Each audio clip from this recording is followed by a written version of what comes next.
Okay, guys, all set here? Okay, this is a regular meeting of the Board of Education of Salem City Schools. The entire meeting is open to the public. Bob, would you please call the roll? Mr. Bailey? Present. Mrs. Beck? Present. Mr. Bricker? Present. Mr. Moffett? Present. Ms. Roletter? Present. This is a meeting of the Board of Education in public for the purpose of conducting the school district's business and is a meeting open to the public, but is not an open public meeting. There is a time for public participation during the meeting as indicated in the agenda.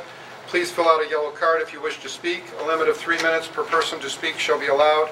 The public may address the board only during the public request portion of the board agenda. Please rise for the Pledge of Allegiance. I pledge allegiance to the flag of the United States of America and to the republic for which it stands, one nation, under God, indivisible, with liberty and justice for all. Thank you. First item is reading, correcting, and approving the minutes from our prior meeting. Motion, please. Ted, second. I'll second it. Angie, any corrections or changes to the minutes? Seeing none, Bob, would you please call the roll? Mr. Bricker? Yes. Mrs. Beck? Yes. Mr. Bailey? Yes. Mr. Moffett? Yes. Mr. Roletter? Yes. Motion passed 5-0. Reading, correcting, and approving the agenda. Can I have a motion, please? Steve? Second. Doug? There are a couple corrections I'm aware of. Motion 16231. There's a reference there to 25 years that will be changed from 25 days. That will be changed to 40 days. Motion 16249. This is related to the positions of guidance counselor at Salem High School and guidance counselor at the elementary schools. We're providing the names of those individuals. For the high school, Amber Waller will come in at Masters 14, and for the elementary schools, Carlin Lundquist will come in at Masters 5. Motion 16252 will be deleted, and we have an addendum. There's a separate sheet related to Riley Stadium Wall. This will be part of the consent agenda. That's item 16256 that we have as an addendum. Is anybody aware of any other corrections or changes to the agenda? Bob, would you call the roll, please? Mr. Bailey? Yes. Mr. Moffett? Yes. Mrs. Beck? Yes. Mr. Bricker? Yes. Mr. Roletter? Yes. Motion passed 5-0. Okay. Superintendent's report. Dr. Shivers, do you have anything to add today? Yes, I do. It's been said, I happen to believe that you win with people, and we have hired a number of people, new people to the district this year, 2 of whom are here tonight, and I'd like to introduce them. Mike Powell, if you don't mind standing. Mike comes to us. He's going to replace Ted. I'm sorry. Ken Peters, yes. Ken Peters, he's gone, and I've forgotten him already. Ken Peters in the wood shop. Mike comes to us from Boardman. Great experience. He was a knockout in the demo lesson. We had students in there. We had adults in there. And Mike, welcome to Salem. We're glad to have you here. And also Jamie Kometz, who's going to be our new, she could be doing everything. I think we have her down as government programs, and what's the other thing? Testing. Testing, yes. Those are the titles that she holds, but she'll be doing much more than that. Jamie was guidance counselor here for the past 6 years. 6 years, and did a knockout job. Actually provided a great deal of help to me and to Tim Roller when it came to testing, taking care of testing district-wide this year. Brings experience and great instincts and sympathy. So welcome, Jamie, to your new position. And as we get, as the other people come in, I will introduce them as well. But we spent a lot of time picking good candidates, and we think we have 2 great ones here that's going to further the interests of Salem schools and the Salem students. Good. Welcome.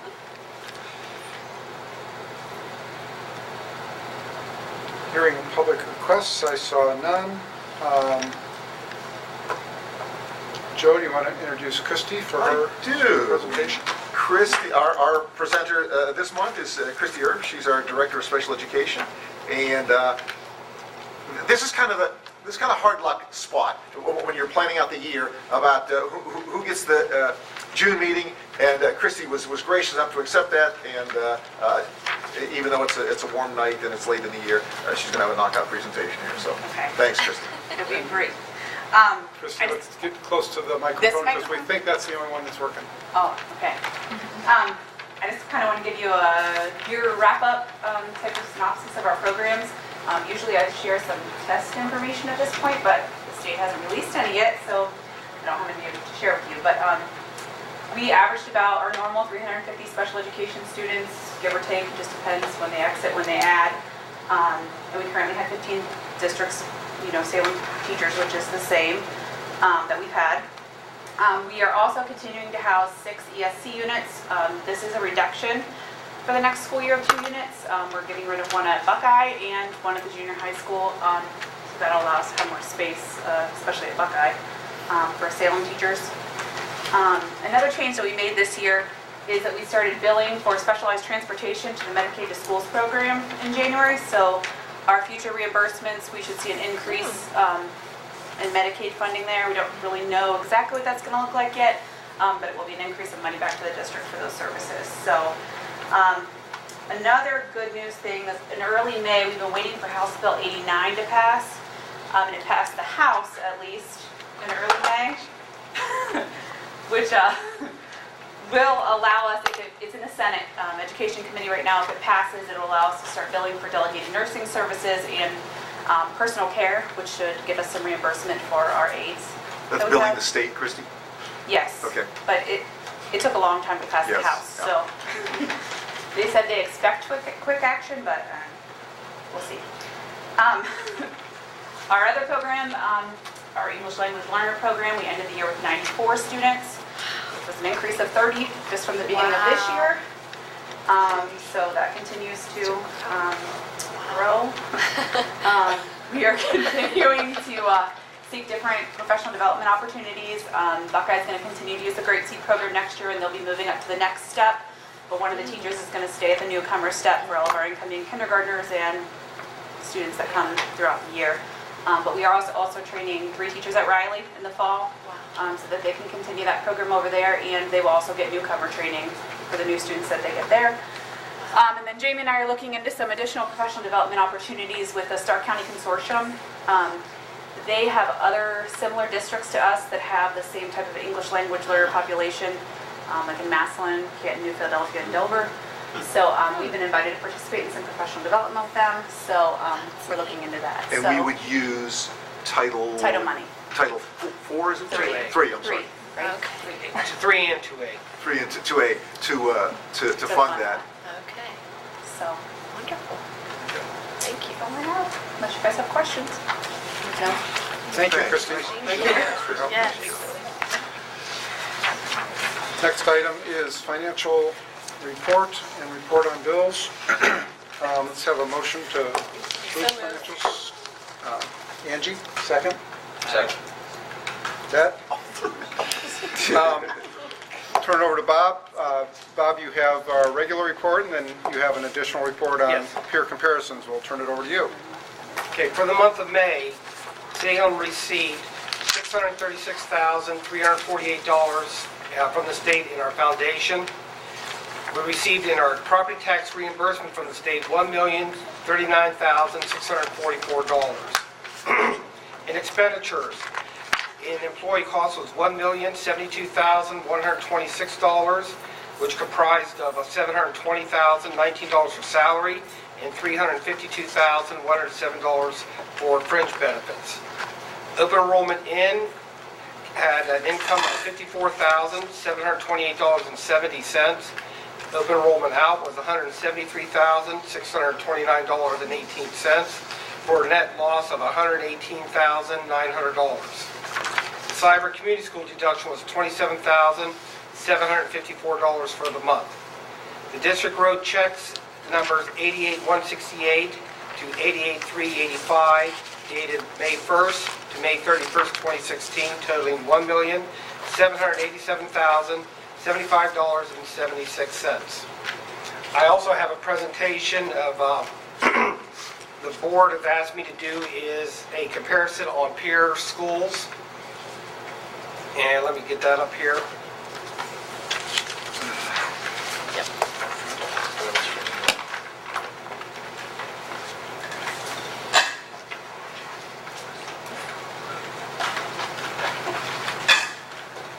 What we did, we based this report on fiscal year 2015. It was easy to obtain the information from the peer school districts that we have by just going on the web page and downloading a lot of their financial information. These are the school districts that the state has said that are similar districts, but we add Beaver Local and East Liverpool because they are the other two big school districts in this county. So we can see how our neighbors are performing to us. As you see in this graph of ADM of similar districts, Salem is in the top third of the number of students we have. The largest of was Marietta at 3,006. West Muskingum Local was the lowest at 1,434 students. The median income, as you can see, Salem's in the lower third of that. Claremont Northeast had the highest at $38,889, where Salem was $30,614. Of revenue, this chart reflects the operating revenue of the districts per their five-year forecast. Salem's revenue was $19,566,168. It's just under the average of $20,602,910 of similar districts. Salem's operating revenue per student is $9,393. It's just under the average of $10,080 for similar districts. Salem's operating revenue per student is the sixth smallest of the group. In expenditures, Salem's operating expenditures, $21,551,887. It's about the average of $20,212,448. The average expenditure per pupil for Salem was $10,347, and just under the average of $10,446 for the group. Revenue versus expenditures per student. And this, Salem's right in the middle here. When comparing to expenditures within revenues, Salem had utilized some of its carryover balance to meet these expenditures. As you can see, as the bars are going to the right, that means that they had a positive balance. They didn't have to tap in to their carryover revenue, their carryover balance. Where the ones from Salem down had to tap in. We were just fortunate, we just had to tap in a little bit. And this graph here basically is comparing our revenue and expenditures. And what we did it by Salem schools compared to the peer average. As you can see, our local revenue, Salem has $107,000 less than the peer, $665,000 less than unrestricted or the state foundation. In restricted, which is like your career tech, it's your economic disadvantage monies, we are $188,000 less there. And miscellaneous, which includes interest, fees, transfers, and that, Salem was $121,000 less than the peer. We also compared it to average per student. And you can see Salem, again, is under in revenues in all those categories. In expenditures, Salem and personnel and fringe benefits was under over $740,000. Purchase services, we were higher than the peer average of over by $135,000. And a lot of this is because we bought a lot of our services from the county and using them to facilitate some of our needs at our school district. Supplies, we were about even. Capital outlay, we were about $72,000 under. Our debt was $129,000 under what's the average, and because we use that A couple years ago, when Obama came out with the economic stimulus plan, we were able to take advantage of what's called a qualified bond issue. And what it is that we borrow money for energy efficiency, and the federal government pays that interest. We just have to pay the principal on it. The miscellaneous would be, again, it's like your insurances for building, fleet, your liability insurance, county auditor fees and stuff like that. We were under the peer average. Again, if you look by the students, majority of those we were under our peers. Any questions?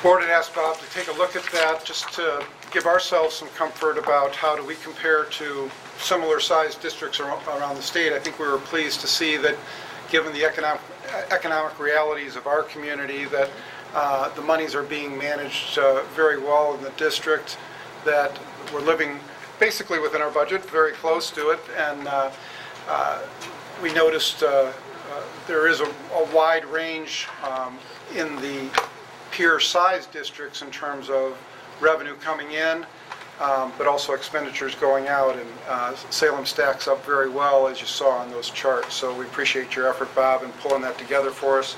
Something that on an occasional basis in the future we'd like to stay on top of. Well, once the 5-year forecasts are posted to the webpage, we can update them, and we'll have something probably around December. Okay, very good. Well, thank you. Any other questions for Bob on the financials or on the bills? Bob, would you call the roll, please? Mrs. Beck? Yes. Mr. Bricker? Yes. Mr. Bailey? Yes. Mr. Moffett? Yes. Mr. Roletter? Yes. Motion passed 5-0. Last item on the agenda is the consent agenda, which includes the corrections I previously stated and also the addendum 16256. Can I have a motion to approve the consent agenda? So moved. Second. Angie and Doug? Any comments or questions? I would like to recognize that within the consent agenda, we have the approval of both negotiated agreements with the SEA and with the OPSI units, and we appreciate the good negotiations that went on with both groups and appreciate their efforts. We have what we feel are very good 3-year agreements with both groups. So thank you for that. Bob, would you call the roll, please? Mrs. Beck? Yes. Mr. Moffett? Yes. Mr. Bailey? Yes. Mr. Bricker? Yes. Mr. Roletter? Yes. Motion passed 5-0. We have motion for adjournment, please. Steve, with second? Second. Doug, okay. Bob, please call Yes. the roll. Mr. Moffett? Yes. Mrs. Beck? Yes. Mr. Bricker? Yes. Mr. Roletter? Yes. Okay, meeting's Meeting adjourned. adjourned. Thank you very much.